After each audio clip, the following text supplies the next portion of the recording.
ये क्या शोक का माहौल बना के रखा हुआ? कोई मर गया तुम्हारा? आपकी ममता मर गई है मेरे लिए। अम्मी, क्या मुझे किसी कूड़े के ढेर से उठाया था आपने, जो इतनी नफरत करती है मुझसे? तुम बच्ची हो, नादान हो, तुम नहीं समझोगी।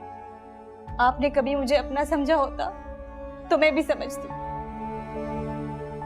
अम्मी, ये जुल्म है मेरे साथ। मैं जुल्म करूंगी?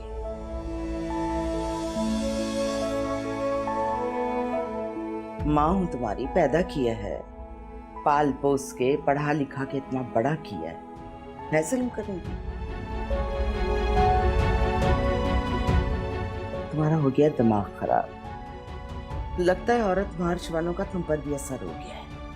अम्मी, मैं प्रॉमिस करती हूँ, आप जो कहेंगी मैं मानूंगी, लेकिन मैंने अभी शादी नहीं करनी, प्लीज।